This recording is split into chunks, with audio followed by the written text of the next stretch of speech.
வணக்கம் இடம்பலம் நேயர்களே. நிறைய விஷயங்கள் பார்த்தீங்கன்னா பரபரப்பாக நடக்கலனாலும் திரைமறைவில் அரசியலில் முக்கியமான விஷயங்கள்லாம் நடந்துட்டு இருக்கு. குறிப்பாக திமுகவோட வட்டாரத்தில் மற்ற கட்சிகள்லாம் ரொம்ப துடிப்பாக வேலையை ஸ்டார்ட் பண்ணிட்டு இருக்கப்போ அங்கே இருக்கக்கூடிய பெரும்பெரும் தலைகளே வேலையை செய்யலாமா வேணாமா அப்படிங்கிற ஒரு குழப்பத்தில் இருக்கிறாங்க அப்படிங்கிற மாதிரி பல விஷயங்கள் நம்ம கேள்விப்படுறோம். அதை குறித்து தான் கிஷோர் கே சாமி கிட்ட கேட்டு தெரிஞ்சுக்கலாம். வணக்கம். வணக்கம். ஸோ அதுக்கு முன்னாடி நம்ம முதலமைச்சரோட ராஜதந்திரத்தை நம்ம இந்த நேரத்தில் புரிஞ்சுக்கணும். என்னங்க சொல்லுங்க தெரிஞ்சுக்கலாம். இல்ல இப்போ பொதுவா பாத்தீங்கன்னா நம்ம எதிரியும் நம்மள லைக் பண்ண வைக்கிறோம் அப்படின்னு சொல்லுவாங்க. அந்த மாதிரி ஆர்சிபி அப்படிங்கிற அணி பாத்தீங்கன்னா இந்த வாட்டி ஐபிஎல்ல 18 ஆண்டு கால போராட்டத்துக்கு அப்புறம் வின் பண்ணியிருக்காங்க. ஆர்சிபியோட வெற்றியா மட்டும் இல்லாமல் கர்நாடகாவின் வெற்றியா அந்த மக்கள்லாம் பார்க்குறாங்க. அந்த நேரத்தில் நம்ம தமிழக முதல்வர் ஒரு ஆர்ச் ரைவல் டீம் இங்கே சிஎஸ்கே இருக்கு அப்படிங்கிறதையும் பொருட்படுத்தாமல் பார்த்தீங்கன்னா ஆர்சிபி அணிக்கு பாராட்டு தெரிவிச்சிருக்காரு. இதன் மூலியமா என்ன ஆகும்னு பார்த்தீங்கன்னா ஏற்கனவே போயிட்டு இருக்க அந்த தக்லைஃப் பிரச்சனை, காவிரி பிரச்சனை, அதுக்கப்புறம் பார்த்தீங்கன்னா இனக்கலவரம், இது எல்லாத்துலேயும் அந்த ஒரு ட்வீட்ல முடிச்சு வச்சு தமிழக முதல்வர் நம்ம முதல்வராக இருந்திருக்க கூடாதோ அப்படிங்கிற மாதிரி கன்னட மக்கள் யோசிக்கிற அளவுக்கு பண்ணியிருக்காருன்னு தான் எனக்கு தோணுச்சு. இது ஒரு ராஜதந்திரம் தானே. நீங்கள் ஆர்சிபின்றது ஒரு தனிப்பட்ட டீம், சரியா? இது ஒரு ப்ரைவேட் டீம். இந்த ப்ரைவேட் டீமில் பிளேயர்ஸ் பார்த்தீங்கன்னா பல ஸ்டேட்லேருந்து இருப்பாங்க. ஒரே ஒரு குறிப்பிட்ட ஸ்டேட்லேருந்து மட்டும் இருக்க மாட்டாங்க. ஆமாம். It necessarily need not represent one state, சரியா? இப்போ உதாரணத்துக்கு சிஎஸ்கேன்னு எடுத்துக்கிட்டிங்கன்னாக்கா, இப்போ தோனி ஸ்டார் பிளேயராக இருக்காருன்னா Dhoni is not from Tamil Nadu, சரியா? ஃப்ரம் ஜார்க்கண்ட் ஒரு வேற அவர். ஸோ அது அந்த ஸ்டேட்டோட ரெப்ரஸன்டேட்டிவ் டீமாக நம்ம பார்க்க முடியாது. நான் ஐபிஎல்லே அதனால தான் நான் என்ன சொல்வேன்னா, ஒரு ஒரு லார்ஜ் ஸ்கேல் பெட்டிங் அதுக்கு துணை போகிறதா சொன்னாலும் அவங்க முதல்வர் பார்த்தீங்கன்னா விராட் கோலி போய் வரவேற்று கப்பெல்லாம் தொட்டு பார்த்துட்டு அது ஒரு அரசியல் நிகழ்வாக அதுதான். இவங்க எப்படின்னா ஒரு முதலமைச்சருக்கு எவ்வளவோ வேலைகள் இருக்கு, இதே பிரதான வேலையாக பண்ணிக்கிட்டு இருக்காரு. இது இவர் மட்டும் இல்லை, அப்பா பண்ணார். அது நான் ஏற்கனவே கடந்த காணொலியில் நான் பேசும்பொழுது நான் அதை பற்றி குறிப்பிட்டிருக்கேன், திரும்பியும் குறிப்பிட்டிருக்கேன் தெரியணுன்றதுக்காக. அதில் 2011 கடைசி இது முடிய போகுது, பிரச்சாரம் முடிய போகுது. பிரச்சாரம் முடியறதுக்கு ஒரு நாள் முன்னால் அதுதான் கடைசி பொதுக்கூட்டம். எல்லாம் உச்சக்கட்ட பரபரப்பில் எல்லாரும் பிரச்சாரம் பண்ணிக்கிட்டு இருக்காங்க. வடிவேல் ஆமாம் களத்தில் இறக்கி விடப்பட்டு குஷ்பு வீலாம் பக்கம் பிரச்சாரம் பண்ணிட்டு இருக்காங்க. அந்த பக்கம் கேப்டன் தனியாக, விஜயகாந்த் தனியாக பிரச்சாரம் பண்ணிட்டு இருக்காங்க. இந்த பக்கம் ஜெயலலிதா சூறாவளி பிரச்சாரம் பண்ணிட்டு இருக்காங்க. அந்த சமயத்தில் பார்த்தீங்கன்னா கருணாநிதி பேசுகிறார், பெரிய கூட்டம். அந்த கூட்டத்தில் கருணாநிதி பேசுகிறார். நாம் அப்போ என்ன பண்ணாங்க, வேர்ல்டு கப் ஜெயிச்சுது. ஆமாம், 2011 வேர்ல்டு கப்பை ஜெயிச்ச உடனே இந்தியா ஜெயிச்ச டைம் அது. அந்த பிளேயர்ஸ் எல்லாருக்கும் ₹1 கோடி தலா அப்படின்னு அறிவிச்சிருந்தார் முதலமைச்சர் கருணாநிதி. அப்போ என்ன பண்ணாங்க, அது உடனே போய் கம்ப்ளைண்ட் பண்ணாங்க தேர்தல் ஆணையத்தில். என்ன தேர்தல் அறிவிப்பு வந்துச்சு. தேர்தல் அறிவிப்பு வந்ததுக்கப்புறம் நீங்கள் தேர்தலுடைய அந்த நடத்தை விதிகள் வந்துடுறது. அந்த நன்னடத்தை விதிகளை மீறுகின்ற செயல் இது, இந்த மாதிரி நீங்கள் அறிவிக்க முடியாது அப்படின்னு சொல்லிட்டு உடனே தேர்தல் ஆணையம் நோட்டீஸ் அனுப்பிடுச்சு. இவங்க இதை வாபஸ் வாங்கிட்டாங்க. அப்போது அவர் பேசுகிறார் இந்த கூட்டத்தில், நான் இந்த ₹1 கோடி ஒரு வீரருக்கும், இந்திய வீரருக்கும் நான் இதை அறிவித்தேன். இந்த அறிவிப்பு பார்த்தீங்கன்னா இதை சில வீணர்கள் சென்று இது தடுத்து விட்டார்கள் அப்படின்னு சொல்லிட்டு, அதுக்கு அடுத்தது தாங்க அல்டிமேட். நான் கொடுத்த பரிசு எதற்காக கொடுத்தேன் தெரியுமா? இந்திய அணிக்கு கொடுத்தேன். ஏன் கொடுத்தேன்? யாருக்கு எதிராக வெற்றி பெற்றிருக்கிறார்கள் அப்படின்னு உடனே ஒரே ஆர்ப்பரிப்பு. என்னன்னா இலங்கைக்கு எதிராக, அதாவது இலங்கைக்கு எதிராக ஒரு கிரிக்கெட் மேட்ச்சில் இந்திய அணி ஜெயிச்சது இலங்கையே தோற்கடித்ததாக பார்க்கணுமா? அதாவது ஒரு போர் நடக்குது, இதில் லட்சக்கணக்கான மக்கள் கொல்லப்பட்டிருக்கிறார்கள், சரியா? பலர் வாழ்வாதாரத்தை இழந்திருக்கிறார்கள். இப்படி இருக்கக்கூடிய ஒரு ஒரு ஒரு துயர இதை நீங்கள் ஒரு கிரிக்கெட் மேட்சோட ஒப்பிடுறீங்கன்னா என்னென்னு எடுத்துக்கிறது? அதே தான் இப்போ ஒரு சாம்பிளாக இப்போ பண்ணுறாரு. அது அப்படி ஃபுல் எக்ஸ்பிரஷன், இலங்கைக்கு எதிராக அப்படின்னு ஒரு எக்ஸ்பிரஷன். அதாவது இலங்கைக்கு எதிராக இந்திய அணி ஜெயிச்சது பெரிய சாதனை, அதுக்கு இவர் ₹1 கோடி கொடுத்து அதை ஊக்குவிக்கிறாராம். இலங்கையை தோற்கடித்ததுன்றதுனால இவர் ராஜபக்சேக்கு ஒரு பெரிய மெசேஜ் அனுப்பினார். இதுதாங்க, சரியா? அப்போ நீங்கள் இதுலேருந்து எடுத்துக்கலாம், எந்த இடத்துல நம்ம நிற்கிறோம், நம்மளுடைய அரசியல் எங்கே நிற்குது பாருங்கள். இங்கே அரசியல் என்ன ஆகிடுச்சு அப்படின்னா, யங்ஸ்டர்ஸை கவரணும் அப்படின்னா இந்த மாதிரிலாம் பேசணுன்னாக்கா நம்ம அப்படியே ட்ரெண்டிங்கில் இருக்கோம். ஆர்சிபி ட்ரெண்டிங்கில் இருக்கிறதுனால நமக்கு ஓட்டெல்லாம் வந்துடும் அப்படின்னு. இதெல்லாம் எவன் கற்றுக் கொடுக்குறான்னு எனக்கு ஒன்றும் புரியல. சரிங்க, ஆர்சிபி பத்தி பேசுறாரு. தக் லைஃப்ன்ற வார்த்தையும் ட்ரெண்டிங்ல தான் இருக்கு. கமலுக்காக கொஞ்சம் பேசியிருக்கலாம் இல்லையா? அதையே வந்து முற்றிலுமா அது வந்து பேச பொலிட்டிக்கலி உங்களுக்கு வந்து சிக்கலை ஏற்படுத்தும்ல. ம், ம், ஏன்னா இவருடைய தந்தை தானே அதுக்கு காரணம். நீங்கள் இவர் ரொம்ப தெளிவாக பதிவு பண்ணுறாரு. நம்ம தயாநிதி மாறன். ம், தயாநிதி மாறன் வந்து 2014 கூட இல்லை, 2019 தேர்தல் பிரச்சாரத்தில் சொல்கிறார், செம்மொழி அந்தஸ்தை வந்து நம்ம வந்து பெற்றுக் கொடுத்தாரு, அவருடைய தாத்தா பெற்றுக் கொடுத்தாரு. எப்படி பெற்றுக் கொடுத்தார் என்றால், பாராளுமன்றத்தில் இது சம்பந்தப்பட்ட விவாதம் நடைபெறுகிறது. அந்த விவாதத்தில் அப்பொழுது காங்கிரஸில் இருந்த ஜெய்பால் ரெட்டி, ஜெய்பால் ரெட்டி வந்து அமைச்சர் இருக்கும், ஜனதாவில் இருந்தார், அப்புறம் இதுக்கு வந்துட்டார் காங்கிரஸுக்கு அமைச்சராக இருந்தார்னு நினைக்கிறேன். அவர் வந்து எதிர்ப்பு தெரிவித்தார். வேறு ஒரே ஒரு மொழிக்கு மட்டும், தென்னிந்தியாவில் ஒரு மொழிக்கு மட்டும் நீங்கள் கொடுக்கக்கூடாதுன்ட்டு. உடனே என் தாத்தாவிடம் வந்து நான் கேட்டேன். என் தாத்தாவிடம் கேட்டபொழுது என் தாத்தா சொன்னார், கரெக்டு தானே அவர் சொல்கிறது சரிதானே, எல்லா தென்னிந்திய மொழிகளுக்கும் செம்மொழி அந்தஸ்து கொடுத்துருக்கு. உடனே நாங்கள் முடிவுக்கு வந்தோம். என்னன்னா, முதலில் தமிழுக்கு கொடுக்கறது, அப்புறம் ஒரு சில நாட்களுக்கு அப்புறம் கன்னடம், தெலுங்கு, மலையாளம் இதைக்கும் கொடுக்குறது செம்மொழி அந்தஸ்து அப்படின்னு சொல்லிட்டு இதை வந்து பதிவு பண்ணுறார் தயாநிதி மாறன். இது எதுவுமே நான் வந்து சும்மா ஒப்புக்கு பேசலை, இல்லை இட்டுக்கட்டி பேசலை. இவர் சொன்னதை நான் பதிவு பண்ணுறேன். தேர்தல் பிரச்சாரத்தில் சொல்கிறேன். எந்த நாள் அப்படின்றது நம்ம பதிவில் இருக்குது. சரியா? இப்போ நீங்கள் சொல்லுங்கள், செம்மொழி அப்படின்றது என்ன? கிளாசிக்கல் லாங்குவேஜ்னா அது ஒரு அந்தஸ்து, அது பழங்கால மொழி. நீங்கள் வந்து என்ன கொடுக்குறீங்க? 2500 ஆண்டுகள் பழமை வாய்ந்தது தமிழ், 2500 ஆண்டுகள் பழமை வாய்ந்தது கன்னடம், தெலுங்கு, மலையாளம், இது எல்லாமே அப்படின்ட்டு. இப்போது நான் என்ன கேட்குறேன்னா, இப்போ நீங்கள் ஸ்டாலின் இன்னும் கமலஹாசன் குரல், நான் சொல்கிறேன், கமலஹாசன் ஏன் வாய் மூடிக்கொண்டிருந்தார் அப்பொழுது? கமலஹாசன் இந்த கேள்வியை கேட்டிருக்கணும் கருணாநிதியை பார்த்து. இதுதான் செம்மொழி அந்தஸ்தா? 2500 ஆண்டுகள் மட்டுமே பழமை வாய்ந்ததுன்னு சொல்கிறது தான் செம்மொழி அந்தஸ்தா? இல்லை, அப்போ அரசியல் இல்லைல்ல, அவர் வெறும் நடிகராக தானே இருந்தார். சரிங்க, நடிகராக இருந்தால் அவர் கருத்து சொல்ல மாட்டாராமா? சொன்னதே இல்லையாமா? இந்த கேள்வியை கேட்டிருக்கணும்ல. ஏன்னா தமிழுக்கு அவர் செய்ததை போல யாரும் செய்தது இல்லைன்னு நேத்திக்கு சொல்கிறாரு. கருணாநிதி பிறந்த நாளைக்கு இவர் கமலஹாசன் விட்டுருக்காரு ட்வீட்டு. இப்போ வந்து எம்பி சீட்லாம் கிடச்சிருக்கு. சரி, உங்களுடைய அரசியல் காரணங்களுக்காக நீங்கள் எம்பி சீட் வாங்கிக்கோங்க, வாங்காமல் போங்க, அதெல்லாம் உங்களோட அரசியல் காரணம். எங்களுடைய மொழியை நீ எடுத்துகிட்டு வந்து இந்த மாதிரி உன்னுடைய அரசியலுக்காக என்னுடைய மொழியை கொண்டு வந்து நீ சிறுமைப்படுத்துவதை ஏற்க முடியுமா? இப்போது அவங்க கன்னடக்காரங்க சொல்கிறாங்கன்னு கோபம் வருது. என்னென்னு, தமிழில் இருந்தால் கன்னடம் பிறந்தது என்று நீங்கள் சொல்வதை ஏற்க முடியாதுன்னு சொல்கிறாங்க. அப்போ அவங்கள மொழிவெறி பிடித்தவர்கள்னு சொல்கிறீங்க. இங்கே தமிழை வைத்தே பிழைத்து கொண்டு தமிழுக்கு வெறும் 2500 ஆண்டுகள் தான் அப்படின்னு சொல்கிறத நீங்கள் எப்படி ஏற்றுக்கிட்டீங்க? இதை நீங்கள் எதிர்ப்பு தெரிவிச்சிருக்கணும்ல. சுட்டி காட்டிய ஒரே அரசியல் தலைவர் எப்போ இவங்க தமிழை பற்றி இவங்க தமிழ்னு பேசினாங்க தவிர இவங்க யாரும் பாராளுமன்றத்தில் போய் இதை பற்றி பேசலை. பாராளுமன்றத்தில் தமிழ் முதலில் பேசியது இவர் ஈவிகே சம்பத் 1960களில். தமிழ் பேசினோடனே எதிர்ப்பு வருது. எதிர்ப்பு வந்த உடனே அப்போ இந்த நல்ல பேர் இருக்குது, இந்த ஐயங்கார் ஒருத்தர் இருந்தார், அவர் தான் வந்து சீட்டில் உட்காந்துருக்கார். இது சபாநாயகரோட சீட்டில், சபாநாயகர் கிடையாது, ரொட்டேஷனில் அவர் உட்காந்துருக்காரு. பேசுங்கோ அப்படின்னு உடனே இவங்க எல்லாரும் எதிர்ப்பு தெரிவிக்கிறாங்க. எதிர்ப்பெல்லாம் நிராகரிக்கிறார். ப்ரிவிலேஜ் மோஷன் கொண்டு வரணுன்றாங்க, முடியாதுன்றார். இது ஈவிகே சம்பத்துக்காக. சரியா? அதற்கு அப்புறம் பார்த்தீங்கன்னா 84ல் சில ஜெயலலிதா கிளாசிக்கல் லாங்குவேஜ் ஸ்டேட்டஸ் பற்றி பேசுகிறாங்க. அவங்க ஒரு 10லேருந்து 12 ஸ்பீச்சஸ் கொடுத்துருப்பாங்க. சில ஜெயலலிதாவுடைய அந்த ராஜ்யசபாவில் வந்து பேசினது பார்த்தீங்கன்னா 10லேருந்து 12. இதில் இலங்கை விவகாரம் பற்றி பேசியிருப்பாங்க, என்ன இந்த கொள்கை, அதாவது மின்சார கொள்கையை பற்றி பேசியிருப்பாங்க, இந்த மாதிரி நிறைய விஷயங்கள் பற்றி பேசியிருப்பாங்க. இதில் கிளாசிக்கல் லாங்குவேஜ் பற்றியும் பேசியிருக்காங்க. இந்த கிளாசிக்கல் லாங்குவேஜ் பற்றி அவங்க பேசும்போது அவங்க பதிவு பண்ணுறாங்க. என்ன தடவை அவங்க பதிவு பண்ணுறாங்க? உலகிலேயே 2 மொழிக்கு மட்டும்தான் செம்மொழி அந்தஸ்து கொடுக்க முடியும். கிரேக்கம், லத்தீனத்துக்கு கூட கொடுக்க முடியாது. அந்த 2 மொழி, ஒன்று தமிழ், இன்னொன்று ஹீப்ரூன்னு நினைக்கிறேன். ஓகே, அரமிக்கோ ஹீப்ரூ, இது 2த்துல ஏதோ ஒன்று சொல்கிறாங்க.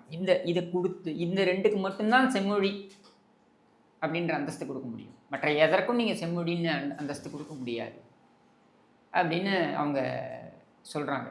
சமஸ்கிருதத்துக்கு கூட கொடுக்கக்கூடாதுன்னு பதிவு பண்ணுறாங்க. Even Sanskrit cannot be given that status அப்படின்னு அவங்க சொல்கிறாங்க. சரியா? இந்த துணிச்சல் இவர்களுக்கு இருந்திருக்கிறதா?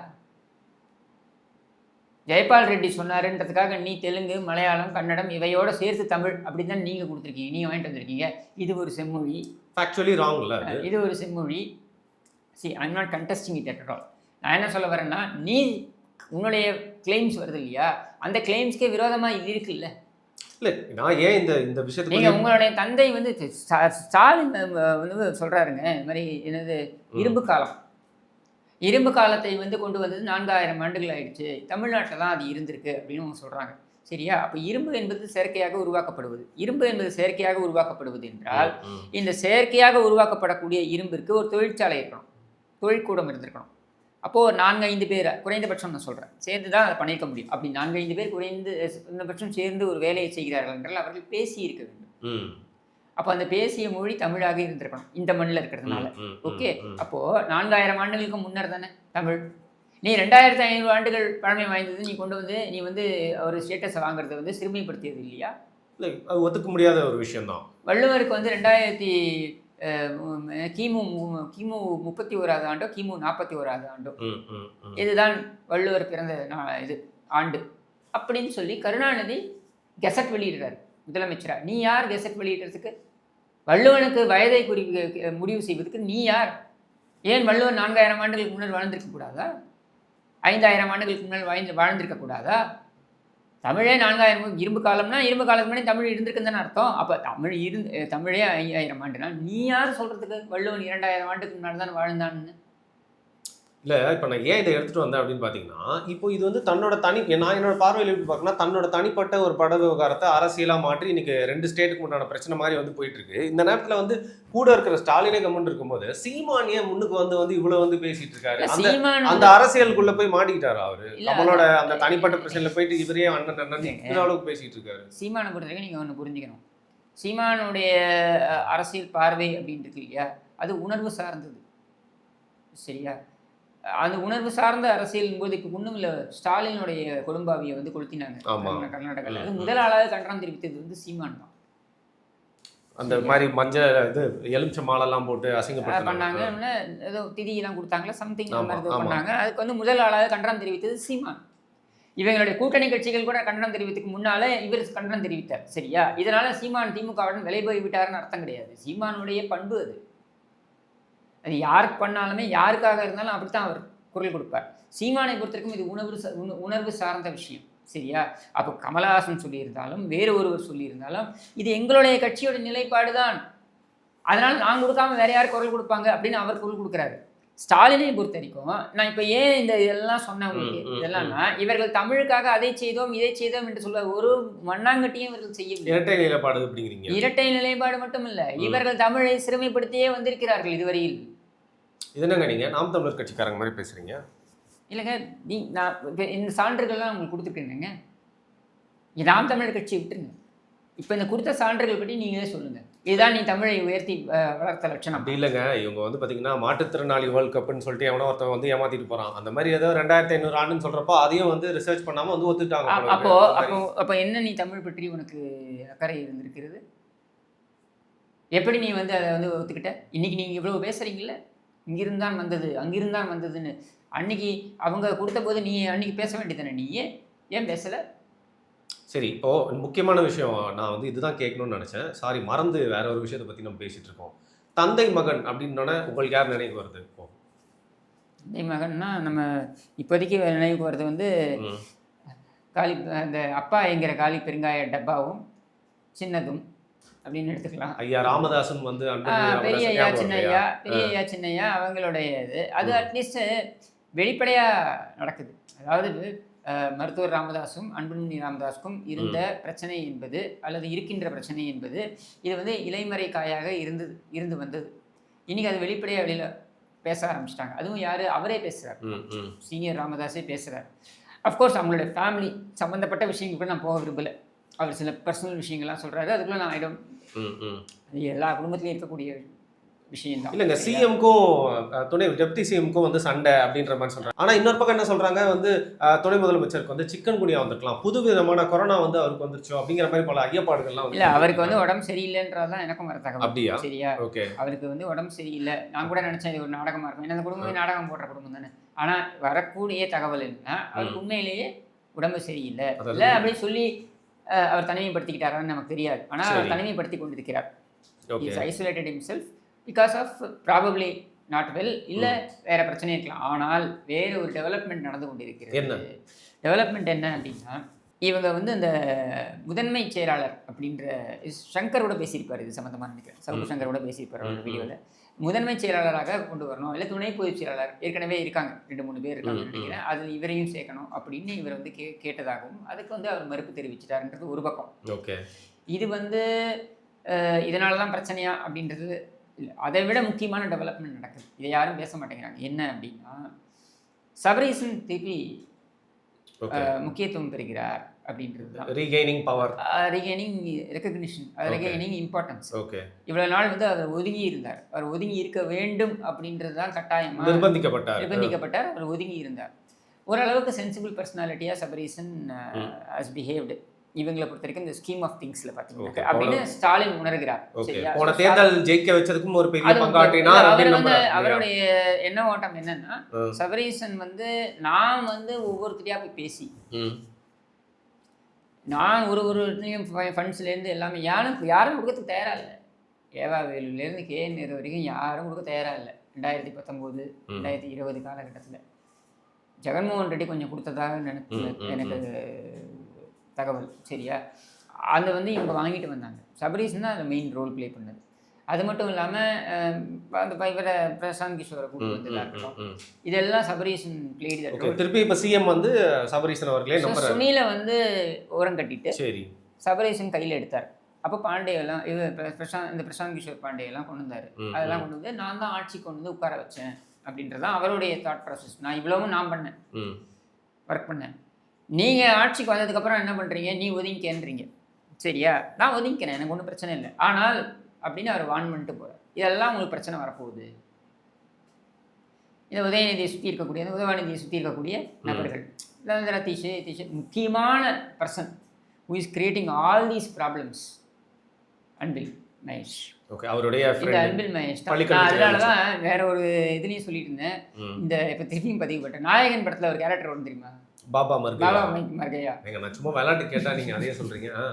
அதுதான் அந்த கேரக்டர் தான் அன்பில் மகேஷ்னு எடுத்துக்கலாம். நான் நினைச்சேன் ஜனகராஜ் கேரக்டர் இனிமே இப்படிதான் அப்படின்னு சொல்லி ஏற்றி விடுறாங்க. நீங்க வந்து துரைமுருகன் கொடுத்துக்கலாம் அது அந்த ரோல். பாபா மர்கையா கேரக்டர் தான் இந்த அன்பில் மகேஷ். செனட் ஆஃப் ரோடில் இருந்தால் இவங்க வந்து துர்கா ஸ்டாலின் வந்து கொஞ்சம் கண்காணிப்பில் வச்சுருப்பாங்க. அவ்வளோ சீக்கிரம் வந்து விட மாட்டாங்க. நீ எதுவாக இருந்தாலும் செக்ரட்டரியேட்டில் போய் பேசு, இல்லை அறிவாலயத்தில் பேசு, ஏன் இங்கே சும்மா வந்து இது பண்ணுறேன், ஃபேமிலி டைமை ஸ்பாயில் பண்ணாத அப்படின்னு பேசிடுவாங்க. அதனால பிரித்து கூட்டு வந்ததே அன்பில் மகேஷ் தான். குறிஞ்சி இல்லத்துக்கு கூட்டு வந்து அவங்களுக்கு பக்கத்து கேட்டு ஒரு சின்ன ஒரு கேட்டு திறந்தால் இந்த பக்கம் வந்துடலாம் அப்படின்ற மாதிரி செட் பண்ணி காலையிலே வந்து உட்காந்துடுறது. இன்ஃபேக்ட் இடி வந்து ரெய்டு பண்ணியிருக்க வேண்டியது, one of the main places raid பண்ணியிருக்க வேண்டியது குறிஞ்சி இல்லம். கிட்ட வராங்க சரியான இடத்துக்கு, அப்புறம் பாஸ் பண்ணி அதுதான் அதுக்கு அடுத்தது வரேன். ரத்தீஷோடைய இது ஆஃபீஸ் அங்கே தான் இருந்திருக்கு, அங்கேயும் ரெய்டு பண்ணியிருக்கணும் அவங்க. சரியா, அது என்ன ஸ்டேட் மெசேஜ் சென்டர் ரொம்ப மோசமாக போய்டும்னு கூட நினச்சிருக்கலாம். ஏன்னா அவங்க டாஸ்மாக்லேயே ரெய்டு பண்ணிட்டாங்க, குறிஞ்சிலே உள்ளே வராங்கன்னா கவர்மெண்ட்டோட இதுக்குள்ளே வரீங்கன்னு அர்த்தம் இல்லையா, நீங்கள் அந்த மாதிரி ஆகிடுமே அப்படின்னு கூட நினச்சிருக்கலாம். But this is the factor. Anbil மகேஷுடைய இந்த இன்ஃப்ளூயன்ஸ் தான் இவ்வளோ பிரச்சனைக்கும் காரணம். அதாவது ஸ்ட்ராங் விக்கெட்ல இருக்க வேண்டிய திமுகவை நீங்க வீக் விக்கெட்ல கொண்டு போய் டிஃபென்சிவா கொண்டு போய் அஃபென்சிவாவே ஒத்துக்கிறீங்க பாருங்க. ஏன்னா ஒரு 3-4 மாசத்துக்கு முன்னாடி வந்து அஃபென்சிவா இருந்தாங்க இல்லையா, அது அப்படியே இறங்கி இப்போ டிஃபென்சிவா போக ஆரம்பிச்சிருச்சு. 10 நாள் இவங்க எதுவும் பேசவே முடியல. அதுவும் எதை வச்சு, இந்த சில்லறைங்கெல்லாம் வச்சு, இது ரத்தீஷ், ஆகாஷ் பாஸ்கரன், அவன் யார் விக்ரம் ஜூஜு, இந்த மாதிரியான பெயர்கள்லாம் வச்சு, இந்த மாதிரி பெயர்கள்லாம் நம்ம ஞாபகம் வச்சு சொல்ல வேண்டியது. அதான் சொல்கிறேன் நான். இதையெல்லாம் பார்த்து இந்த மாதிரியான ஒரு புரோக்கருங்களெல்லாம் வச்சுக்கிட்டு இவன் தேரை எடுத்து தெருவில் விட்ட கதையாக இங்கே கொண்டு வந்து நிறுத்திட்டாங்க. எங்கேருந்து நீ கொண்டு வந்து நிறுத்தினார்? ஆல்சோ எனக்கு வந்து சபரீசன் பிடிக்கும் பிடிக்கலன்ற தள்ளி வச்சிரும். சரியா, அவங்க அந்த கட்சி, அதுக்கு எனக்கு சம்மந்தம் கிடையாது, எனக்கு பிடிக்காத கட்சி. But what is contributed, you can't ஒரு deny பிக் it. பிளேயர் அவங்க சைடு. Deny it. நான் கூட கேள்வி கேட்டிருக்கேன். Who is Sabarisan? எங்கிருந்து வந்தார் அவர்? இவருடைய பின்னணி என்ன? இவருக்கு எங்கே டபுள் வாட்ச் டக்ளஸா நீங்க தான் சொல்லுவீங்கன்னு நினைக்கிறேன். அது இவர் டபுள் வாட்ச் டக்ளஸ் வந்து சபரீஷனோட உறவுக்காரர். யார்? PTR. Okay okay okay sorry right. Okay okay. இவரை நம்ம கேள்வி கேட்டிருக்கோம். யார் இவர்? எங்கேருந்து வந்தது? உங்களுக்கு எங்கேருந்து இவ்வளோ சோர்ஸஸ்ஸு அப்படின்ட்டுலாம். பட் ஆல் செலண்டன் எஸ் மேனேஜ் ஸ்டேட். இப்போ ஒன்றும் இல்லை, ஈரோடு கிழக்கு தேர்தலுக்கு முன்னால் நான் சொல்கிறது வந்து இளங்கோவன் நின்னார் இல்லையா, ஈவிகேஎஸ் இளங்கோவன் கண்டெஸ்ட் பண்ணார். அப்போது தேர்தலுக்கு முன்னால் இவர் போகிறார் சபரீஷன் போய் அங்கே இருக்கக்கூடிய வெள்ளாளர் சங்கங்கள்லாம் பேசுகிறாரு. ஏன்னா இவர் முதலியார்ன்றதுனால இவர் வெள்ளாளர் சங்கங்கள்லாம் பேசி இவர் வந்து is able to yield that எல்லாரையுமே வந்து ஒருங்கிணைக்கிறார் கொண்டு வராரு. ஆனால் எனக்கு என்ன புரியலன்னா, நீங்கள் எப்படி இவ்வளோ ஈஸியாக இந்த வெயிட்டுக்கு ஏமாந்தீங்கன்னு புரியல. இப்போ வந்து சபரீஷன் வராரு, அதுக்கப்புறம் வந்து பார்த்தீங்கன்னா வந்து கொஞ்சம் கொஞ்சமாக பவர் அந்த சைட் போயிட்டு இருக்கு. இந்த நேரத்தில் வந்து பார்த்தீங்கன்னா நீங்கள் கேட்ட அந்த பதவி கொடுக்கல அப்படிங்கிற மாதிரி பிரச்சனை போயிட்டு இருக்குன்றீங்க. கரெக்டாக ஜுரம் வருது, அதை எப்படி நீங்கள் நம்புறீங்க? நம்பத்தக்க தகவல்கள் சொல்கிறாங்க அப்படிங்கிறீங்க. அவங்க சொல்கிறது தான். சரி, அவங்க இட்டுக்கட்டி சொல்கிறாங்க, நமக்கு தெரியாது. பட் எனக்கு வந்த தகவல், ஏன்னா அவருக்கு வந்து அந்த அந்த பொதுக்குழு கூட்டம் நடந்தது இல்லையா, அங்கேயே உடம்பு சரியாமல் தான் இருந்தார் அப்படின்ற மாதிரி தான் சொல்கிறாங்க. ஸோ மேபி இருக்கலாம். இப்போ நீங்கள் ஏன் சபரீஷன் உள்ள வராருன்றது எஸ்டாப்ளிஷ் ஆகுதுன்னா, இப்போ ராஜ்யசபா வேட்பாளர்கள் இருக்காங்க. அதை 3 வேட்பாளர்களும் போய் சபரீஷனை சந்திக்கிறாங்க. இந்த சல்மா, எழுத்தாளர் சல்மா, அப்புறம் இன்னொரு ஒருத்தர் ஏதோ ஒரு நல்ல பேர் சேலத்துக்காரர் ஒருத்தர், அப்புறம் வில்சன். இவங்க 3 பேரும் போய் சந்திக்கிறாங்க. இது வந்து ஊர்ஜிதப்படுத்துது. இது இதில் இன்னொன்று கூர்ந்து கவனிங்க. கமல்ஹாசன் போல கமல்ஹாசன் உதயநிதியோட சேர்ந்து போய் ஸ்டாலினை போய் நன்றி சொல்கிறார். ஓகே, சரியா? அப்போ நீங்கள் புரிஞ்சுக்கலாம் இந்த கேம்ப் எப்படி ஒர்க் பண்ணுது அப்படின்றது நீங்கள் புரிஞ்சுக்கலாம். சரியா? ஸோ இது 2 கேம்ப். இப்போ இந்த 2 கேம்பில் நீங்கள் கட்சி ஜெயிக்கணும்னா சபரீஷனை நம்பினாதான் முடியும் அப்படின்ற இடத்திற்கு ஸ்டாலின் வந்துட்டாரு. என் மகனை நம்பி இந்த அளவுக்கு அதனால இவர் சபரீஷன் இப்போ ஒரு 4-5 நாள் முன்னாடி இந்தியா ரிட்டர்ன் ஆனாரு. அதுக்கப்புறம் தான் இந்த டெவலப்மெண்ட் எல்லாமே. எந்த போட்டோவை இல்லைன்னா அவங்க வெளில போட விட மாட்டாங்க. ஓகே, அது வேணும்ட்டே தான். அப்போ வந்து வேணும்னே ஞாபகம் இருக்கா, 2021 இவர் சிஎம் ஆன உடனேயே இவர் பின்னாடி நிற்கிறார். அந்த தேவர் மகன்ல இவர் கமல்ஹாசன் நிற்பார் தெரியுமா, சிவாஜிக்கு முன்னாடி. அந்த மாதிரி இவர் வந்து செக்ரட்டேரியட்டில் உட்காந்துன்னு அவர் பின்னாடி. என்னுடைய கேள்வி என்னென்னா, செக்ரட்டேரியட்டில் முதல்ல உன்னுடைய குடும்பத்தை ஆளுங்க சந்திக்கிறதுன்றது உங்களுடைய பர்சனல். சரியா? சரி, சந்திக்கிறாரு, ஃபோட்டோவை எடுத்துக்கிறீங்க, எதிர உட்காந்து ஃபோட்டோவை எடுக்கிறீங்க அப்படின்னா கூட நம்ம அதை கேள்வி கேட்கப்படல. பின்னால் நின்றுட்டு நீங்கள் ஃபோட்டோவை எடுக்கிறீங்க, தமிழ்நாடு எம்ப்ளம் இருக்குது, அதை டிஐபிஆர் வழியாக நீங்கள் அஃபிஷியலாக வெளில விட்றீங்க. அது ஒரு ஸ்டேட்மெண்ட் மாதிரி இல்லை. அப்போ டிஐபிஆர் வழியாக நீங்கள் அஃபிஷியலாக வெளில விட்றீங்கன்னா என்ன அர்த்தம்? கண்ட்ரோலில் இருக்காரு, இவர் தான் கண்ட்ரோலில் இருக்காரு, இவர் சொல்கிறத கேட்டு நடந்துக்கோங்கன்றது தான். அதுக்கப்புறம் பார்த்தீங்கன்னா ஒரு கட்டத்தில் வந்து அது ஆஃப் ஆகும். இப்போ திருப்பி இந்த ஃபோட்டோவை வெளியிடுறதன் மூலமாக ஐ எம் பேக் அப்படின்ற ஒரு ஸ்டேட்மெண்ட்டை அவர் கொடுக்குறாரு. இதுதான் அதோடைய. ஓகே, புரியுது. இப்போ எனக்கு கடைசியாக ஒரு விஷயங்க, இதை வந்து இக்னோர் பண்ண முடியாது. கனிமொழி அவர்கள் இப்போ ரஷ்யாவுக்கு வந்து பார்த்தீங்கன்னா சென்ற குழுவில் வந்து அவர் ஒரு முக்கிய இடம் பெற்றிருந்தார். அதுக்கப்புறம் நேத்தி அவங்க திருப்பி ட்ரெண்டிங்கில் அவங்க முக்கியமான காரணம், அவங்க அப்பா ஒரு வேளை உயிரோடு இருந்திருந்தாருன்னா பெருமைப்பட்டிருப்பார் அவங்களுடைய மகளுக்காக. இந்தியாவை குறித்த ஒரு கேள்வி கேட்குறாங்க, நேஷனல் லாங்குவேஜ் இது. அவங்க அப்பா பெருமைப்படக்கூடிய உருப்படியான, ஏன்னா கருணாநிதி அதை படித்தார், கருணாநிதியின் படைப்பு இதுன்றாங்களே, அவங்க அப்பாவோட உருப்படியான ஒரே படைப்பு கனிமொழி மட்டும்தான். அதனால கனிமொழி தவிர்த்து வேற எதையும் உருப்படியாக படைக்கல. இல்லை, இப்போ அந்த நம்மள நேஷனல் லாங்குவேஜ் எதுன்னு கேட்குறப்போ அவங்க வந்து பார்த்தீங்கன்னா வந்து வேற்றுமையில் ஒற்றுமை இருக்கக்கூடிய அழகான ஒரு இது இருக்குது. ஸோ நேஷனல் லாங்குவேஜ் அப்படின்லாம் அவங்க வந்து சொல்லலை. அது மட்டும் இல்லாமல் அந்த பதில் வந்து பார்த்தீங்கன்னா நிறைய பேரோட மனசை வந்து வெந்துருச்சு, கைத்தட்டினாங்க, உடனே வந்து ட்ரெண்டிங்லாம் வந்துட்டாங்க. ஸோ பேரலி வந்து பார்த்தீங்கன்னா கனிமொழியை வச்சு பாஜக விளையாட ரொம்ப தெளிவாகவே தெரியுதா அது? அந்த கேள்வி was made to ask that question. Punch பண்ணிருக்காங்க. அவங்க அந்த கேள்வியை கேட்கறாங்க, இவங்க அதுக்கு பதில கை தட்டுறதுக்கு ரெடியா இருந்திருக்காங்க. அது வந்து ரொம்ப தெளிவா, ஏங்க இந்த பதில சொன்னா யாரா இருந்தா கை தட்டுவாங்க. இல்லங்க, இன்னைக்கு ஏர்போர்ட்ல பாத்தீங்கன்னா ஒரே கூட்டம் அள்ளிருச்சாங்க கனிமொழி அவர்கள் வர்றப்போ. உற்சாக வர சுதாங்கன் என்கிட்ட ஒன்று சொன்னாரு. சுதாங்கன் இறந்துட்டாரு, மறைந்த சுதாங்கன். செத்தவங்களை சாட்சிக்கு எடுக்க கூடாது, கருணாநிதி பண்ணுவாரு. இருந்தாலும் என்கிட்ட சொன்ன விஷயத்தை நான் சொல்றேன். இது வந்து 1980ல் இவர் மருத்துவமனையில் இருக்காரு. புரட்சித் தலைவர் எம்ஜிஆர் வந்து மருத்துவமனையில் இருக்காரு, அமெரிக்காவில் இருக்கார். இங்கே வந்து இவங்களுக்கும் ஆரம் வீரப்பனுக்கும் பிரச்சனை பெருசாக போயிட்டே இருக்குது. இந்த பிரச்சனை போயிட்டு இருக்கும்பொழுது போயஸ் கார்டனில் இன்டர்வியூ, ப்ரெஸ் மீட். அப்போல்லாம் ப்ரெஸ் மீட்னா எல்லா ப்ரெஸ் சீனியர்ஸ், இங்கே இருக்க மணி, சுதாங்கன், இவங்க எல்லாரும் ஒன்றா அந்த டைமில் இருந்தவங்க தானே. இவங்க எல்லாரும் வராங்க ப்ரெஸ்ஸில் பண்ணும்போது போயஸ் கார்டனில் தனியாக போய் விகடனில் இருக்கார். அப்போ சுதாங்கன் தனியாக கூப்பிட்டு சொல்கிறாங்க, இந்த மாதிரி வந்துட்டு இந்த கேள்வியை வந்து மேடம் கேட்க சொன்னாங்க அப்படின்னு ஒரு ஸ்லிப்பை வந்து செக்யூரிட்டி மாதிரி அந்த சஃபாரி ஸ்லிப் மாதிரி போட்டுட்ருப்பாங்க. அப்போல்லாம் பிளாக் கேட்ஸ் கிடையாது, புரியுது, கூட இருப்பாங்க. சஃபாரி மாதிரி அவன் வந்து கொடுத்துட்டு போகிறான்.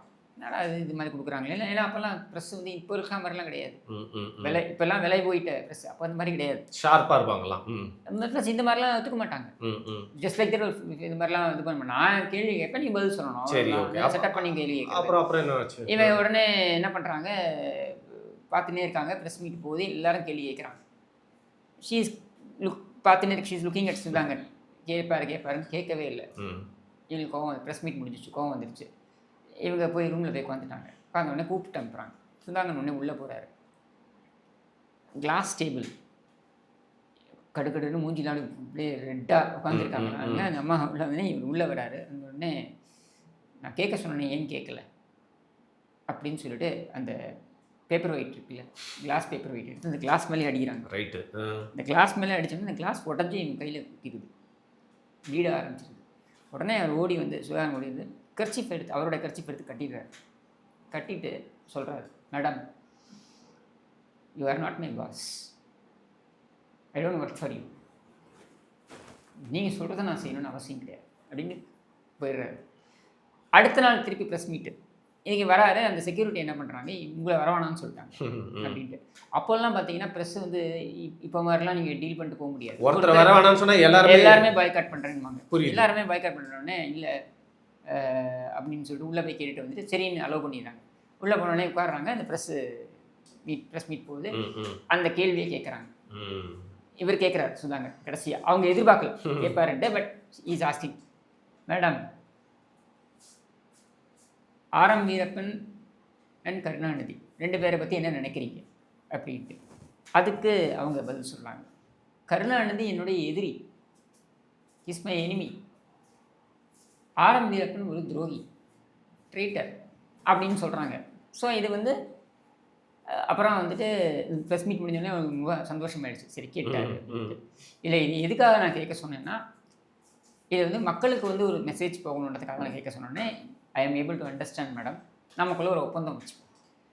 இல்லை ஒரு 10 நாளைக்கு நம்ம ப்ரெஸ் மீட்ஸ் தொடர்ந்து கொடுங்க. இந்த 10 நாளைக்கு ப்ரெஸ் மீட்ஸ் நம்ம 2 பேரும் வந்து பேசிப்போம். ஃபஸ்ட்டு நான் முன்னாடியே வந்துடுறேன். 2 பேரும் எந்த கேள்வியை நீங்கள் கேட்க போகிறீங்க கேட்கலாம், எந்த கேள்வியை கேட்டால் கரெக்டாக இருக்கும்ன்ற மாதிரி நான் அந்த கேள்வியை நம்ம வந்து டிசைட் பண்ணிப்போம். 2 பேருக்குள்ள ஒரு உடன்படிக்கை, இந்த கேள்வியை கேட்போம். But it should not be so I am உங்களை வந்து பெருமைப்படுத்துகிற மாதிரி, அந்த மாதிரிலாம் இல்லாமல் நான் கேள்வியால் இந்த மாதிரியான கேள்வியாக இருக்கலாம், இதை கேட்டால் இந்த மெசேஜ் மக்களுக்கு போய் சேரும் அப்படின்ற மாதிரி நம்ம பண்ணிப்போம் அப்படின்ட்டு. அதே மாதிரி அடுத்த 8 நாளைக்கு நாங்கள் ப்ரெஸ் மீட் இது பண்ணோம். ஒன்றும் ஹெட்லைன்ஸு, ஒரு கேள்விக்கான பதிலும் ஹெட்லைன்ஸ் அப்படி இது பண்ணாங்கன்னு. எதுக்கு சொல்ல வரேன்னா, ஒரு அரசியல்வாதி இதெல்லாம் பண்ணுவாங்க. ஸோ கனிமொழியும் கூட இதை செய்திருக்கலாம். என்னென்னா, இங்கே இந்த கேள்வியை கேளுங்க, கேட்டால் இவங்க அந்த பதிலை எதார்த்தமாக சொல்கிற மாதிரின்ட்டு. என்ன see what kind of stupid question is that? இப்படியா கேட்பீங்க? இந்தியா சி இந்தியாவுக்கு what is national language of இந்தியானா யாருக்கும் தெரியாதா? It's a diverse country having diverse languages, எவ்வளோ லாங்குவேஜ் அப்படின்னும்போது there cannot be one national language. யூரோப்பில் கூட it's lingua franca perhaps, but லிங்கா ஃப்ராங்கான்றது தவிர்த்து பார்க்குறேன் பார்த்தீங்கன்னா லிங்க் லாங்குவேஜ்ன்றது லிங்கா ஃப்ராங்கா, பட் அது தவிர்த்து தேர் சோ மெனி லாங்குவேஜஸ். அந்த மாதிரி தான் India so many languages. How do you come out and say what is your national language ன்னு கேட்குறது வந்து either அதுவும் international press meet, either the press fellow does not know, இங்கே இருக்கிற local இங்கே தமிழ்நாட்டில் இருக்கிற ப்ரெஸ் இப்போ இருக்கிற ப்ரெஸ்காரங்க மாதிரி ஒன்றும் தெரியாதவனாக இருக்கணும், இல்லை திட்டமிட்டு அந்த கேள்வி கேட்கப்பட்டிருக்கு அவங்க திட்டமிட்டு பதில் சொல்கிறாங்க, தப்பே கிடையாது, இதுதான் அரசியல், சரியா? ஆனால் இந்த மாதிரியான சாமர்த்தியமாக அவங்க பேசி அவங்களை எஸ்டாப்ளிஷ் பண்ணிக்கிறாங்க. நான் அதனால தான் அவங்க இன்டர்நேஷ்னல் ட்ரிப் போகும்போதே நான் சொன்னேன், நீ பாருங்கள் அவங்க டைமிங் சூஸ் பண்ணியிருக்கிறது பாருங்கள். இங்கே லோ லெவலில் டிஎம்கே அடி வாங்குற சமயத்தில் அவங்க அங்கே, நான் வந்து இன்டர்நேஷ்னல் இதுக்கு போகிறேன் அப்படின்னா, வேறு கண்ட்ரிக்கு போகிறேன்னா இந்தியாவை ரெப்ரசன்ட் பண்ண போகிறேன், ஆளுங்க போகிறாங்கன்னா தப்பிச்சு போகிறாங்க. ஓகே, இது வந்து பிஜேபியோட துணையோட நடக்குது அப்படின்னு. Of course BJP will go along with it, why will they not go along with it? அவன் சரி அவங்கள பொறுத்த வரைக்கும் அவங்களுக்கு இது பாலிடிக்ஸ், இதான் அரசியல். இப்போ இதில் அடுத்த ஸ்டேஜ் என்னென்னா, கனிமொழி தரப்பிற்கும் சபரீசன் தரப்பிற்கும் ஒரு உடன்படிக்கை ஏற்பட்டு விட்டது. சபரீசன் புரிஞ்சுக்கிறார், இவங்க வந்து நம்ம வந்து கம்பீட் பண்ணுற மாதிரி. ஏன்னா அவங்க முதல்ல என்ன பிளான் பண்ணியிருந்தாங்கன்னா, கனிமொழியை ஓரம் கட்டி சபரீசன் கேன் டேக் டெல்லி இன்டூன்னா அவருக்கு அந்த இன்ட்ரெஸ்ட் கிடையாது. அவரை பொறுத்த வரைக்கும் இவங்க வந்து தவிர்த்து நீங்கள் வந்து தேர்தலை சந்திக்க முடியாது அப்படின்ற இதுக்கு வந்துட்டு கட்டத்துக்கு வந்துட்டாங்க. ஸோ அவங்களுக்குள்ள ஒரு உடன்படிக்கையை ஏற்படுத்திக்கிறாங்க. இப்போ கிட்டத்தட்ட 40 கேண்டிடேட் கனிமொழியோட ரெக்கமெண்டேஷனோட வரக்கூடிய கேண்டிடேட்ஸாக இருக்க போகிறாங்க.